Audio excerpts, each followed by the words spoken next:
प्रभु यीशु मसीह के सामर्थी नाम में हम मांगते हैं। जोर से हालेलुया बोलो एक बार फिर से, जोर से तारीफ करो आज के दिन के लिए जोर से। मेरा विश्वास है कि जो वचन आप सुनेंगे वो आपको आज नया लेवल देगा, आपकी स्पिरिट के लिए, आपके जीवन के लिए। आमीन। क्योंकि जब भी आपकी आत्मा ब्लेस होती तभी शारीरिक ब्लेसिंग्स भी आपको फॉलो करती। इसलिए प्रभु यीशु मसीह ने कहा कि अगर तुम मेरे धर्म और राज्य की खोज करें तो ये सारी वस्तुएं जिनके पीछे अन्य जातियां रहती हैं, परमेश्वर ने कहा अगर तुम मेरे धर्म और राज्य की खोज करें तो अपने आप ये चीजें तुम्हें मिलती जाएंगी। अपनी हाथों को उठाओ, बोलो परमेश्वर तेरे वचनों के द्वारा मैं तेरे धर्म और राज्य की खोज करने वाला बनूं। जो कुछ आज सुनूं 100 गुना फलों को लेके आऊं। ऊंची आवाज से मांगो सब जन।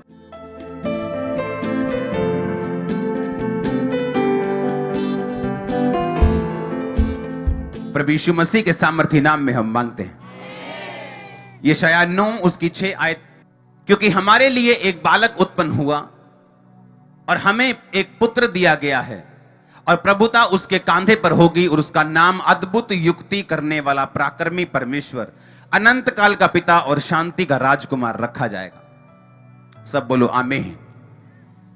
ये जो वचन आप पढ़ रहे हो यीशु मसीह के जन्म लेने से 700 साल पहले यशायाह भविष्यद्वक्ता के द्वारा यह बोला गया था।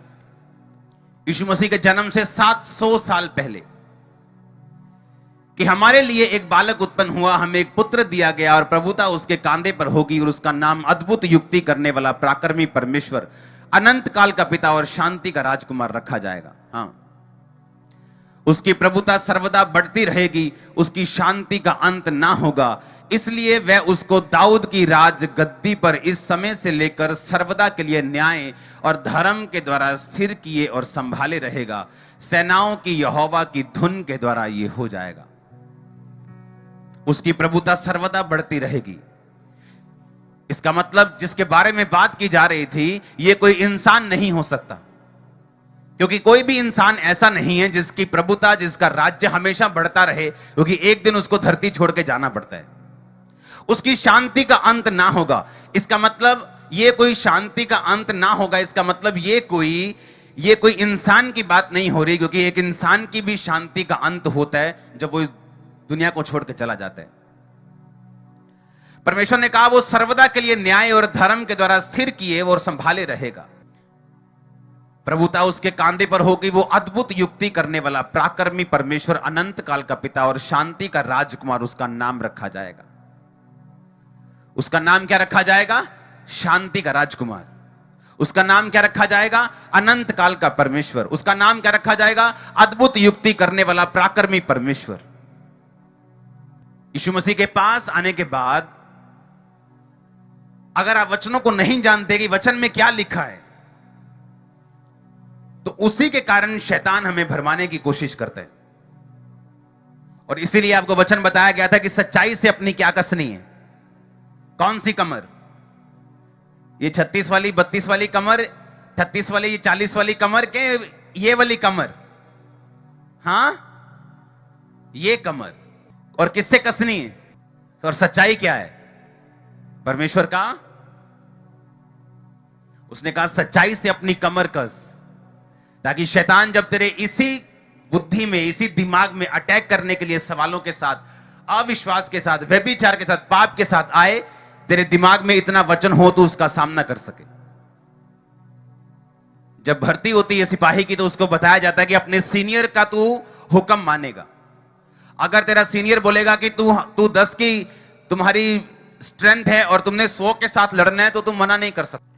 अगर तुम लोग 15 और तुम्हारे फौजी सीनियर ने कह दिया कि तुम जाओगे और तुम 15 लड़ोगे 100 के साथ, तो वो मना नहीं कर सकता, नहीं तो उसका कोर्ट मार्शल हो जाता है। हाँ या ना? और बाइबल कहती परमेश्वर का नाम रखा गया अद्भुत युक्ति करने वाला परमेश्वर। अपने होंठों को खोलो और बोलो अद्भुत युक्ति करने वाला परमेश्वर। आमीन। अब एक वचन हम पढ़ेंगे निर्गमन से, उस वचन पे हम ध्यान लगाएंगे। लिखा, जब फिरौन ने लोगों को जाने की आज्ञा दे दी, तब यद्यपि फिलिस्तियों के देश से होकर जो मार्ग जाता है वह छोटा था, तो भी परमेश्वर यह सोचकर उनको उस मार्ग से नहीं ले गया कहीं ऐसा ना हो कि ये लोग रास्ते में लड़ाई देखें और लौट कर मिस्र को लौट आएं। इसलिए परमेश्वर उनको चक्कर खिलाकर लाल समुद्र के जंगल के मार्ग से ले चला और इजरायली पांति बांधे हुए, लाइन बांधे हुए मिस्र से निकल गए। और मूसा यूसुफ की हड्डियों को साथ लेता गया, क्योंकि यूसुफ ने इजरायलियों से यह कहकर परमेश्वर निश्चय तुम्हारी सुधि लेगा, उनको इस विषय की शपथ, दृढ़ शपथ खिलाई थी कि वे उसकी हड्डियों को अपने साथ यहां से ले जाएंगे। फिर उन्होंने सुक्कोत से कूच करके जंगल की छोर पर एताम में डेरा किया, और यहोवा उन्हें दिन को मार्ग दिखाने के लिए बादल के खंबे से और रात को उजाला देने के लिए आग के खंबे में से होकर उनके आगे आगे चला करता था, जिससे वो रात और दिन दोनों में चल सके। ऊंची आवाज में बोलो आमीन।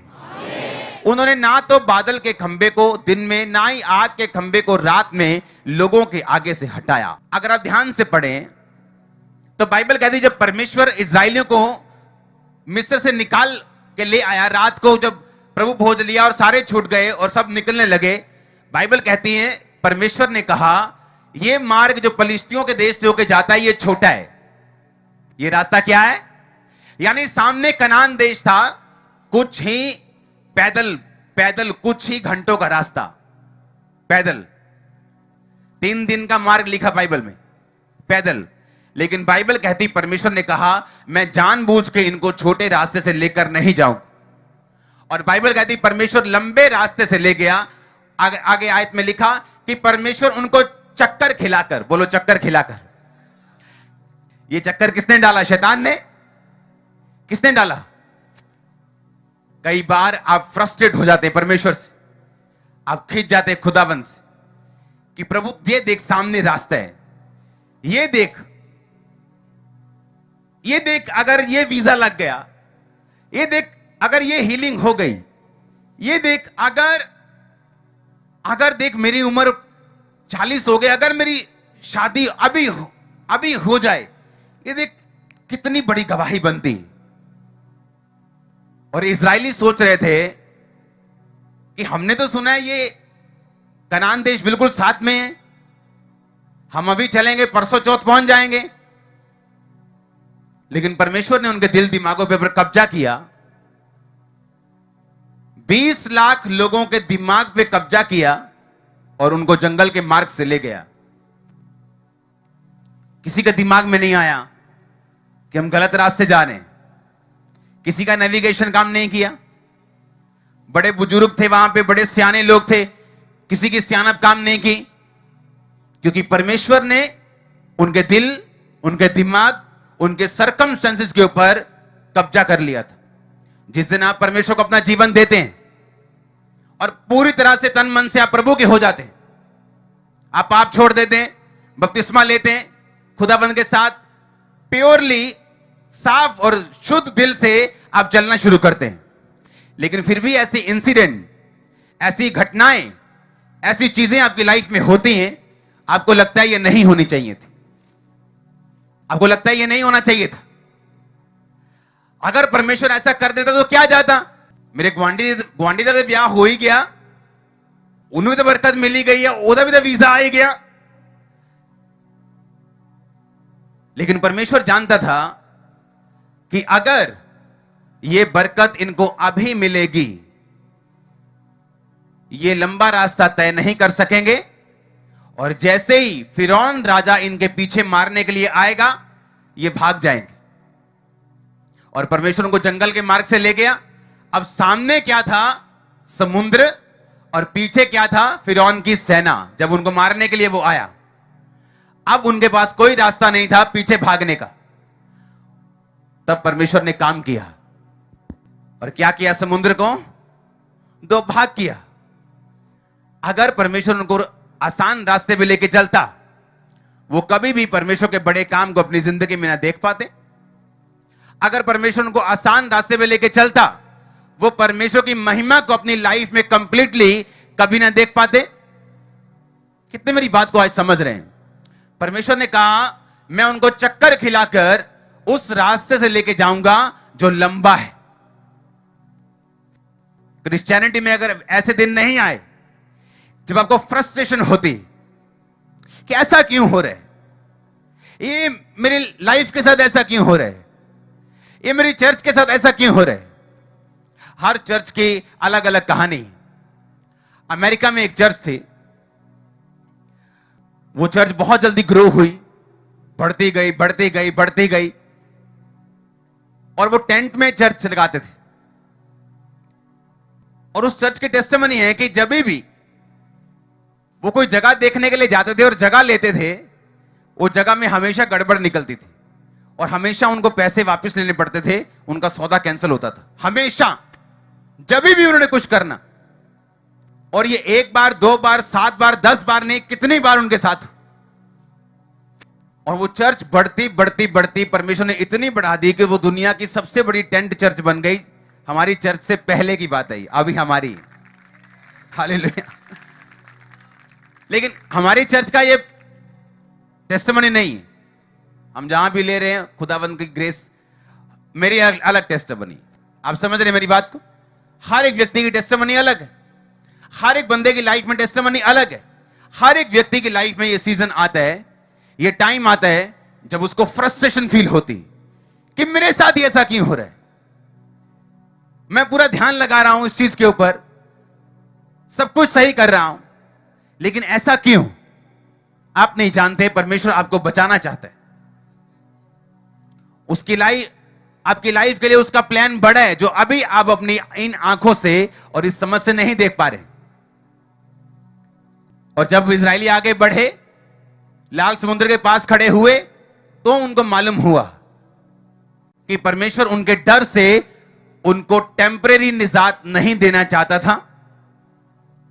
अगर वो फिलिस्तियों के मार्ग से चले जाते तो फिरौन उनका पीछा ना करता, अगर करता तो उनके पास इतनी ताकत नहीं थी वो उसे मार सकते।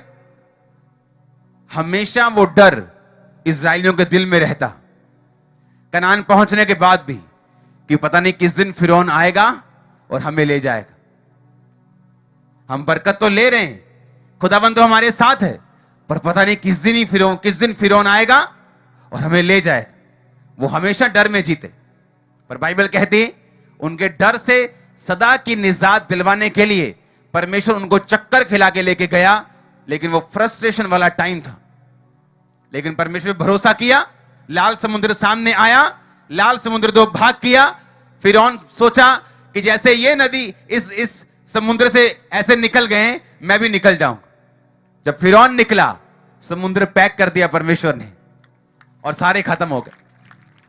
और मैं भी 1-2 दिन पहले पढ़ रहा था कि अभी भी इजराइल के पास जो समंदर हैं उनमें से तलवारें निकल रही, अभी भी। जब हम क्रिश्चियनिटी में चलते हैं, जब हम परमेश्वर में चलते हैं, मेक श्योर, ये पक्का कर लो कि आपकी लाइफ पवित्रताई में, आपकी लाइफ प्रेयर में, आपकी लाइफ फास्टिंग में होनी चाहिए। उसके बाद जो कुछ भी आपकी लाइफ में होगा वो डिवाइनली परमेश्वर के द्वारा वो डायरेक्ट किया होगा। वो चाहे नीचे का रास्ता हो, दुखों भरा हो, चाहे सुखों भरा हो। आप मेरी बात को समझ जाओ ध्यान से। सबसे पहली बात, आपका कनेक्शन परमेश्वर के साथ होना चाहिए। आपकी लाइफ पवित्रताई, आपकी प्रेयर, आपकी लाइफ में कोई ऐसा पाप नहीं होना चाहिए जिसका आपने अंगीकार नहीं किया और छोड़ा नहीं। उसके बाद आपकी लाइफ में ऐसा टाइम आएगा, अगर आप रियल क्रिश्चियन हैं तो, जहां आपको यह लगेगा कि यह काम तो परमेश्वर 2 दिन में कर सकता है, लेकिन मेरी लाइफ में 4 साल क्यों लग रहे हैं, मेरी लाइफ में 5 साल क्यों लग रहे हैं, मेरी लाइफ में इतना टाइम क्यों लग रहा है। और वही चीज आपके अंदर उन गुणों को पैदा कर देगी जो परमेश्वर चाहता है वो पैदा हो, जो चमत्कार से पैदा नहीं हो सकते, बल्कि इस समय में जो आप परमेश्वर के साथ बिता रहे हैं, इसी समय में वो पैदा हो सकते हैं। इमेजिन करो, अगर परमेश्वर फिरौन की सेना से उनको निजात ना दिलवाता, वो हमेशा डर में जीते। अब परमेश्वर उनको चक्कर तो खिलाया, पर उनको अपने दुश्मनों से सदा के लिए निजात दिलवाई, अपने डर से सदा के लिए निजात दिलवाई, और उनको फियरलेस आर्मी बना के परमेश्वर ने इस्तेमाल किया। आप जब भी परमेश्वर में चलते हैं, आप खुदाबंद में चलते हैं, ऐसी घटनाएं आपकी लाइफ में होंगी जहां आपको लगेगा कि परमेश्वर ऐसा भी तो कर सकता है, मेरी लाइफ में ऐसा भी तो कर सकता है, मेरी जिंदगी में मेरे पति को वो 1 मिनट में छू सकते हैं, वो तो मेरी पत्नी को ऐसे छू सकते हैं, मेरे फाइनेंस को ऐसे छू सकते हैं, मेरे घर वालों को ऐसे छू के अभी मुझे निजात दिलवा सकते हैं। लेकिन परमेश्वर की प्लानिंग आपकी प्लानिंग से अलग है। इसीलिए बाइबल में लिखा है, तेरी योजनाएं और उसकी योजनाओं में जमीन और आसमान का फर्क है। तेरी सोच और उसकी सोच में जमीन और आसमान का फर्क है। जब परमेश्वर आपकी लाइफ में काम करेगा, वो ऐसे परमानेंट ब्लेसिंग्स और तरीकों के साथ काम करेगा कि आप लॉन्ग टाइम ब्लेस होकर चल सके, आप टेम्परेरी ब्लेसिंग ना लें। आप समझ रहे मेरी बातों के नहीं? हाँ, समझ रहे कि नहीं? क्यों परमेश्वर ऐसा करेगा? अगर उसने सारी ब्लेसिंग किसके लिए बनी? आपके लिए बनी कि अन्य जातियों के लिए बनी कि पापियों के लिए बनी? बोलो, कि पापियों के लिए बनी कि धर्मी सफर करे और पापी एंजॉय करे? ऐसा है क्या? ब्लेसिंग्स आपके लिए बनी, लेकिन परमेश्वर ऐसी ब्लेसिंग आपको नहीं देना चाहता जो आप ही का नुकसान कर दे। आप अपने बच्चों को गाड़ी चलाने के लिए नहीं देंगे अगर उनको चलानी नहीं आती। वो जितना मर्जी उनको पसंद करते हो, जितना मर्जी रोएं चिल्लाएं, लेकिन आप उनको वो चीज नहीं दोगे जो वो हैंडल नहीं कर सकते। आप वेट करोगे। बालक जब तक, वारिस जब तक बालक है, लिखा यद्यपि सभी वस्तुओं का स्वामी है, पर उसमें और नौकर में कोई भी फर्क नहीं, क्योंकि जब तक वो बालिग नहीं होता, पिता के ठहराए हुए संरक्षकों यानी पिता के ठहराए हुए नौकरों और सुरक्षा करने वालों के वो अधीन में रहता है। अब एक बालक जो बालिग नहीं हुआ, वो भी उसी घर में खाता है जैसे नौकर खाता है। कपड़े नौकर भी पहनता है, उसका बेटा भी पहनता है। नौकर तिजोरी नहीं खोल सकता, उसका बेटा भी नहीं खोल सकता। नौकर की प्रॉपर्टी पे कोई अधिकार नहीं, उसके बेटे का भी कोई अधिकार नहीं, वो बालिग नहीं। कहा तुम में और नौकर में कोई फर्क नहीं अगर तुम बालिग नहीं हुए। और आत्मा में ऐसा हो सकता है कि आप 40 साल चर्च जाएं, पर आत्मा में अभी भी आप छोटे बच्चे ही हो। ऐसा हो सकता है कि आप 20 साल से चर्च के मेंबर हो, लेकिन परमेश्वर की निगाह में अभी आप बालिग नहीं हो। परमेश्वर ने कहा एक छोटा लड़का उनकी अगुवाई करेगा। पता है क्यों? क्योंकि आत्मा में जो मैच्योरिटी है, वो उम्र का उससे कोई लेना देना नहीं, वो समझ से लेना देना है, जितनी आप परमेश्वर की समझ रखते हैं। पतरस 47 साल का था जब परमेश्वर 30 साल के थे, और परमेश्वर को मालूम था कि मछलियां कहां हैं। पतरस खुद मछुआरा होके भी अंधों की तरह घूम रहा था वहां पे, कि सारी रात मेहनत की, कोई मछली नहीं आई। और परमेश्वर कहता है नहीं, जहां मैं बताऊंगा तू बताएगा। तू तो कारपेंटर है परमेश्वर, हां तू ये बता कि दरवाजा अच्छा कैसे बनता है, सलीब अच्छी कैसे बनती है, घर कैसे अच्छा बनाना है, मछली कहां मिलेगी मैं बताऊंगा। परमेश्वर ने कहा जा और गहराई में जाल डाल, और इतनी मछलियां आई कि जाल फटने लगे। दूसरों को बुलाया, उनके फटने लगे। ऐसा आपके साथ होने वाला ओवरफ्लो ब्लेसिंग्स यीशु मसीह के नाम। सुनो मेरी बात, अगर आप अपने आप को समर्पित कर देंगे, इस टाइम क्या करें जब परमेश्वर आपकी लाइफ में कुछ ऐसा करे, आपको लगे ये तो 5 मिनट का काम है, आपको लगे ये तो 2 साल का, ये तो 6 महीने का काम है, परमेश्वर के लिए तो ये 1 दिन का काम है ऐसा करना। लेकिन परमेश्वर ये टाइम क्यों लगा रहा है? ये फ्रस्ट्रेशन मुझसे झली नहीं जाती, ये खिजाहट मुझे लोगों की बातें नहीं सुनी जाती, मैं क्या करूं? यही टाइम है जब मैं मरती जाएगी और परमेश्वर आप में जन्म लेगा। नहीं तो क्या होगा? आप एक पब्लिक की तरह होंगे, जो जैसे बाबा के पास गए, बाबा जी ने मंत्र मारा, ठीक हो गए, बल्ले बल्ले बल्ले बल्ले बल्ले, कोई मुसीबत आई थले थले थले थले थले, हाँ फिर ऐसी पब्लिक हो जाएगी।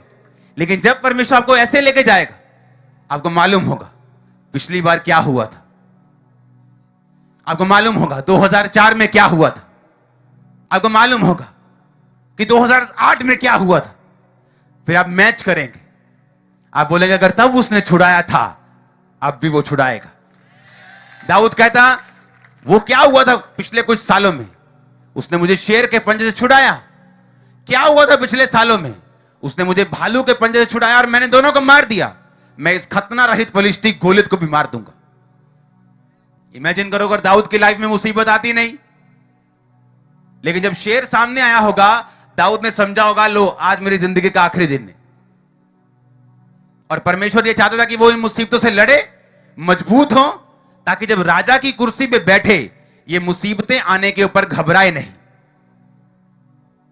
मैंने ऐसी मीटिंग्स देखी हैं अपनी, जहां लोग इकट्ठे हो गए, मारने को दौड़ रहे, मारने को। ऐसी मीटिंग्स देखी अपनी, जब क्रिश्चियनिटी बहुत कम परसेंटेज में थी। जिसने तब का विरोध देखा है, आज का कुछ नहीं है उसके सामने। ये इंटरनेट पे 2-4 कुछ नहीं, ये जीरो है। और सोचो अगर तब परमेश्वर ऐसा ना करता तो आज घबराहट होती। हां, जब परमेश्वर आपकी लाइफ में काम करता है, वो आपके फ्यूचर को देख के करता है। अपनी हाथों को उठा के बोलो, थैंक यू जीसस। मैं हर वो चीज जो तू मेरी लाइफ में कर रहा है, उससे स्वीकार करता हूं अगर वो तेरी ओर से है। आज मुझे बुद्धि दे, मुझे सामर्थ्य दे कि मैं तेरे रास्तों पे चल सकूं पूरी तरह से समर्पित होके, ताकि तू मुझे बना सके डर रहित, ताकि तू मुझे खड़ा कर सके अपने कामों के लिए। जोर से आमीन बोलो और तारीफ करो खुदावंद। हालेलुया। आप समझ रहे मेरी बातों को? जब परमेश्वर आपको बनाने लगता है, वो आपका आज नहीं देखता, वो आपका आज का कंफर्ट नहीं देखता, आपके आज के आंसू नहीं देखता। वो कितने भी जेन्युइन क्यों ना हो, कितने भी जेन्युइन क्यों ना हो, वो कितने भी सच्चे क्यों ना हो, वो आपके आज के आंसू नहीं देखता। अगर उसकी सोच आपके लिए फ्यूचर में बहुत ज्यादा बड़ी है, तो मैं आपके परिवारों को मसीह में बपतिस्मा लेते हुए देख रहा हूं, और मैं आपके वंश को बपतिस्मे लेते हुए देख रहा हूं। आप समझ रहे मेरी बात को? मेरे पास 10,000 कारण थे परमेश्वर को यह बताने के लिए कि जो तू कर रहा है वो गलत है, जो मैं सोच रहा हूं वो सही है। 2008 में 7 में कि तू जो सोच रहा है वो सही नहीं। देख, अगर इस तरीके से काम हो तो कितना अच्छा हो। और मुझे लगता कि मैं सही हूं, मैं सही कह रहा हूं। वो समय फ्रस्ट्रेशन वाला होता था, खिजाहट वाला, आंसुओं वाला। 2006 में 5 में शायद 5 में, हां, मैंने नाराज हो जाना प्रभु से, जाओ मैं प्रार्थना नहीं करनी। 3 दिन प्रार्थना नहीं की, चौथे दिन माफिया मांग मांग के फिर करनी पड़ती थी जब शैतान अटैक करता था। इस तरह से मैं समझाऊं, प्रभु से नाराज होके, उसके साथ बहस करके, फिर नाराज होके, फिर बहस करके, फिर देख लिया कुछ नहीं बनता, मुझे ही झुकना पड़ता है। अगर बनना ही है कुछ नहीं, उसने अपनी मर्जी से ही करना है, तो क्यों फालतू टाइम वेस्ट करूं मैं नाराज होके? और यह चीज समझने के लिए मुझे सालों लगे हैं, महीनों नहीं। क्या? सालों, ईयर्स लगे हैं मेरे को यह चीज समझने के लिए कि नाराज होने से कोई फायदा नहीं होगा, प्रार्थना रोकने से कोई फायदा नहीं होगा। मुझे इसी लाइन पर आना पड़ेगा। आमीन। और यही रास्ता अपनाना पड़ेगा, क्योंकि एक ही रास्ता है, उसके डबल डबल ABC प्लान नहीं है परमेश्वर का। उसका एक ही प्लान है, वहीं जाना पड़ेगा, वही ब्लेसिंग है, वही सब कुछ। हालेलुया। आप प्रभु में चलते, कोई भी ऐसा चैलेंज जो दूसरों को बिल्कुल नहीं है, हो सकता है आपकी लाइफ में फाइनेंस एक चैलेंज हो, लेकिन आपके क्रिश्चियन पड़ोसी के पास वो चैलेंज नहीं है। आप बोलोगे ये भी तो है जिसके पास खुला पैसा आता है, उसका बाप भी काम करता है, भाई भी काम करता है, बहन भी काम करती, पैसा ही वैसा है, मैं ऐसा क्यों? मैं तो टाइट भी दे रहा हूं, मैं तो ये भी कर रहा हूं। लेकिन जो साथ वाला पड़ोसी है, वो ये सोच सकता है कि ये भाई कितना सेहतमंद है। हमारे तो कभी बहन जा रही है, कभी डॉक्टर के पास, कभी भाई जा रहा है, उसका चैलेंज अलग है, आपका चैलेंज अलग है। अपने अपने चैलेंजेस में, अपने अपनी चुनौतियों में परमेश्वर के साथ फेथफुल रह के इस टाइम में अगर बने रहेंगे, अड़े रहेंगे, खड़े रहेंगे, तो अपने दुश्मनों से, अपने डर से हम सदा के लिए निजात पाएंगे, जिस तरह इस्राएलियों ने पाई थी। परमेश्वर ने कहा, मैं इनको टेम्परेरी ब्लेसिंग नहीं देना चाहता हूं, टेम्परेरी मन का सुकून नहीं देना चाहता हूं कि तुम मिस्र से आ गए हो। मैं फिरौन का भी नाश करूंगा, मैं स्ट्रॉन्ग होल्ड का नाश करूंगा। वो आपकी लाइफ में, आपके परिवारों के जो वंश के श्राप चलते आ रहे हैं ना, वो उनका भी नाश करेगा सदा के लिए। आप पहले होंगे जो अपने वंश में से ब्लेस्ड होंगे, आप पहले होंगे जो जो शुगर के उस श्राप से आजाद होंगे अपने वंश से। आप पहले होंगे जो कैंसर के श्राप को तोड़ेंगे। आप पहले होंगे। आमीन ऊंचा तो ये आशीष आपकी है, मैंने कहा। और ये परमेश्वर का प्लान है आपके लिए। आमीन। वो नहीं चाहता जैसे आपके वंश ने प्रॉब्लम सही है आप सहें, पर याद रखो परमेश्वर के काम करने के तरीके में और हमारे में कितना फर्क है, जमीन और आसमान। हमारे लिए कोई काम सीधा हो सकता है कि परमेश्वर अगर तू ऐसा कर दे तो कितना अच्छा है। इसलिए कहते हैं कि प्रार्थना ऐसे करो कि सब कुछ आप पे निर्भर करता है कि आप प्रार्थना कर दो सभी, लेकिन उसके बाद भूल जाओ, परमेश्वर पे छोड़ दो। ऐसा मत सोचो कि आपने कुछ किया है तो उसका असर अभी होना चाहिए। वो आपकी प्रार्थनाओं को अपनी डायरी में लिखता है। आपको मालूम है कि नहीं, कुछ प्रार्थनाओं का उत्तर आपको इंस्टेंट देता है, तभी देता है। कुछ को लिखता है, उनको जमा होने देता है जब तक उसका मकसद आपकी लाइफ में पूरा नहीं होता। मैं प्रार्थना करता हूं खुदाबंद से उसका मकसद आपकी लाइफ में पूरा हो। मैं प्रार्थना करता हूं शैतान का मकसद नाश हो। मैं प्रार्थना करता हूं आपकी लाइफ में विश्वास बढ़े और परमेश्वर के बड़े कामों को कर सके। आमीन। ऊंचाई आशीष आपकी चर्च। हालेलुया। आप चाहते परमानेंटली ब्लेस्ड होना, आपको उस पर संपूर्ण भरोसा रखना पड़ेगा, क्योंकि हर एक व्यक्ति की गवाही अलग है, हर एक व्यक्ति का चैलेंज अलग है, चुनौती अलग है। परमेश्वर का काम करने का तरीका हर एक बंदे की लाइफ में अलग। हालेलुया। किसी की लाइफ में कैंसर को मैंने 2 हफ्तों में ज्यादा देखा है, लेकिन किसी की लाइफ में उस कान के दर्द को मैंने 10 साल जाते हुए नहीं देखा। और उसी कान के दर्द के कारण उसका सारा परिवार मसीह में है, अब दर्द भी जा चुके हैं। आप नहीं जानते वो कैसे काम करते। हालेलुया। वो किस तरह से काम करता है। मैं जानता हूं अगर मेरी प्रेयर्स 2008-7 में सुन ली जाती, आज मैं यहां ना होता, इस जगह सेवा ना कर रहा होता, कहीं और सेवा कर रहा होता और इस लेवल पे ना होता। उस पर भरोसा रखना, उसकी अगुवाई देखना, वो कहां और आपसे क्या बात कर रहा है, और उस तरीके से चलना। आप ब्लेस्ड होंगे यीशु मसीह के नाम में। आमीन। ऊंचा चाहिए और ऊंचा आमीन। हालेलुया। आज से शिकायत करोगे परमेश्वर को कि तू ऐसा क्यों कर रहे। उसने कहा धन्यवाद का बलिदान चढ़ा तो मेरे कामों को देखेगा। Thanks giving, thanks giving.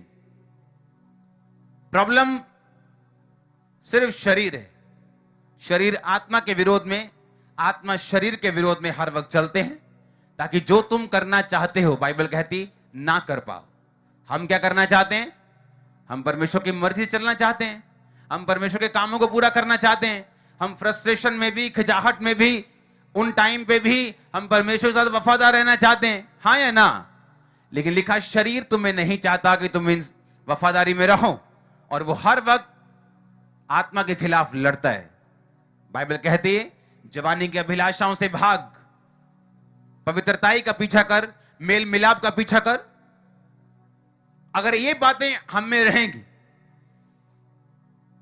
तो आप इस बात को अपने दिमाग में बिठा के रखो। अगर प्रेयर लाइफ पूरी है, पवित्रताई की लाइफ में आप कंप्लीट हैं, आप सेफ हाथों में हैं। वो जो आपकी फिल्म डायरेक्ट कर रहा है ना, आपका डायरेक्टर, वो जीसस क्राइस्ट ने जिसको आपको हीरो लिया अपनी फिल्म में, आपकी फिल्म सुपर हिट होने वाली है। आप अपने डायरेक्टर पे बिलीव करते हैं, प्रोड्यूसर भी वही है, बिलीव करते हैं, हीरो आप हैं, हीरोइन आप हैं। आमीन। आप बिलीव करते हैं उसके ऊपर, बिलीव करो उसके ऊपर, उस पर बिलीव करो। कोई भी घटना आपकी लाइफ में ऐसी नहीं जो उसने डिजाइन नहीं की। और इसीलिए शैतान दिमाग में अविश्वास के साथ आता है, पाप के साथ आता है, व्यभिचार के साथ आता है, और सच्चाई से अगर कमर कसी हो, वचनों से कमर कसी हो। क्यों परमेश्वर ने कहा वचन को पढ़ने के लिए? जो घटना 2000 साल पहले मैं क्यों पढ़ूं, जो 4000 साल पहले क्यों पढ़ूं? ताकि मैं उन्हें पढ़ूं और अपनी जिंदगी के साथ मैच करूं। आमीन। मैं पढ़ूं और अपनी लाइफ के साथ क्या करूं? मैच करूं। कितने मेरी बातों को समझ रहे हैं? अपने पड़ोसी से बोलो धैर्य रख, धीरज रख, परमेश्वर की योजनाओं पे भरोसा रख। वो तेरा इलाज, परमानेंट करेगा, टेम्परेरी नहीं।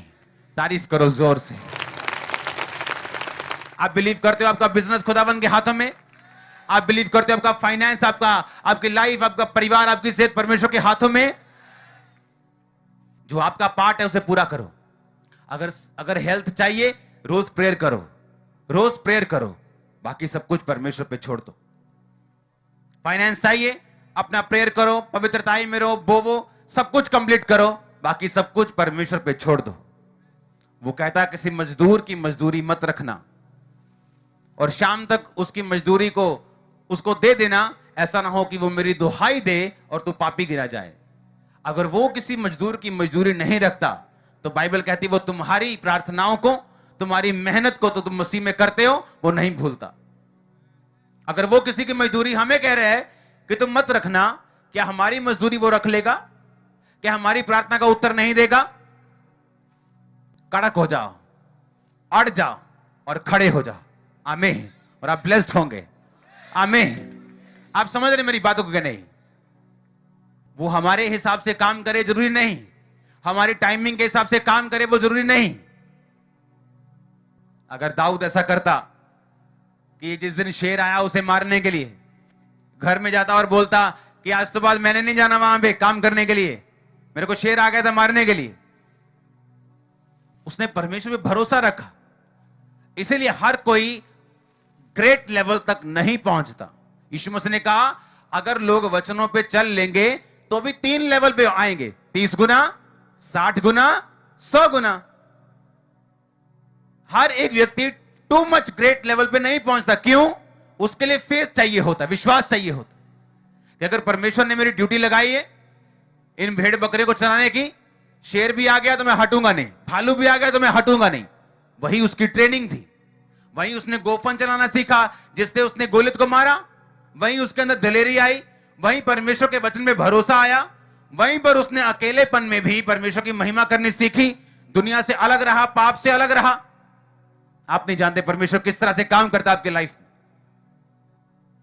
अगर वो डर के भागता तो कभी भी गोलियत को मारने के लिए वो तैयार नहीं होता। 4 रिश्तेदार नाराज हो गए, चर्च ऑनलाइन सुनना शुरू कर दो। अब बाथरूम में कौन देख लेगा हम क्या देख रहे हैं? चर्च अटेंड करो, कोई प्रॉब्लम नहीं।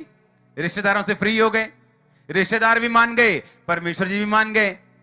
और परमेश्वर कहता कोई बात नहीं, मेरे लिए रिश्तेदार पकड़ लिए, मुझे छोड़ दिया, तेरे रिश्तेदार भी तुझे एक दिन छोड़ जाएंगे। जो तू मेरे लिए छोड़ देगा तू पा लेगा, जो मेरे लिए पकड़ना चाहेगा मुझे छोड़ के, वो भी तू एक दिन गवा देगा। हालेलुया। परमेश्वर ने कहा, पतरस ने बड़ी डींग मारी प्रभु के सामने, कहता प्रभु आ वेख ऐ सब कुछ छाड़ के तेरे पीछे हो गए, सानू की मिलेगा? परमेश्वर ने कहा एक भी ऐसा नहीं, नॉट इवन वन, जिसने मेरे लिए खेतों को छोड़ दिया हो, बच्चों को छोड़ दिया हो, भाइयों को छोड़ दिया हो और 100 गुना ना पाए। इसी धरती पर अगर घर छोड़े 100 गुना, लोग छोड़े 100 गुना। कुछ चंद लोग मैंने छोड़े थे। कितने बैठे हैं आज? हां, यहां से भी बाहर बैठे हैं, ऑनलाइन भी बैठे हैं। हां, अगर उन चंद लोगों को पकड़े रहता आज शायद वो भी मेरी लाइफ में ना हो।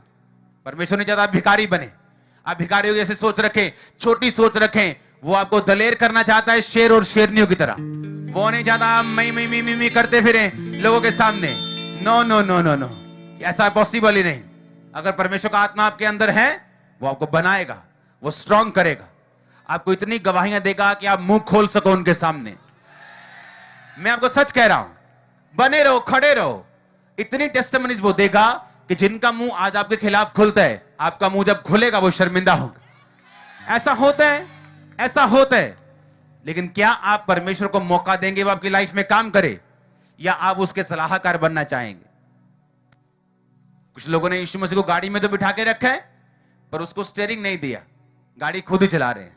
प्रभु तेनू नहीं पता, आजकल पता है साहब ना चली था थोड़ा, सारे नाल बिठा के, सारे दे नाल बना के। हाँ, और कोई कोई ऐसा है जिसने फुल स्टीयरिंग परमेश्वर को दिया और पास में बैठा है, एंजॉय कर रहा है इस जर्नी को। हालेलुया। कैसे बनना चाहते हैं? आधे अधूरे क्रिश्चियन या पूरे क्रिश्चियन? अगर आधी अधूरी ब्लेसिंग नहीं चाहते, कभी ब्लेसिंग कभी कर्स नहीं चाहते, पूरी ब्लेसिंग चाहते हो और विदाउट कर्स चाहते हो, तो आपको पूरे क्रिश्चियन बनना पड़ेगा। जोर से हालेलुया बोलो, जोर से। परमानेंट हल लेना है कि टेम्परेरी वाला, कि कच्चा हल लेना है, पक्का हल लेना है कि नहीं लेना।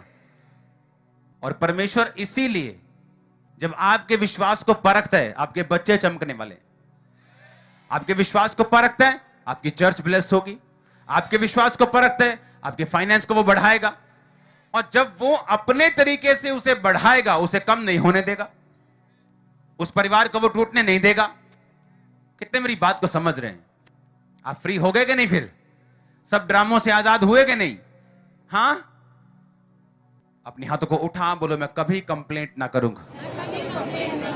फिर से ऊंची आवाज से बोलो, कभी शिकायत ना करूंगा। फिर से बोलो ऊंची आवाज में, कभी कंप्लेंट ना करूंगा। मैं उसके वायदों के ऊपर भरोसा रखूंगा, उसकी वाचा के ऊपर भरोसा रखूंगा। अपने घुटनों पे आओ, अपने माथों को मसा करो और फिर से इस लाइन को बोलो,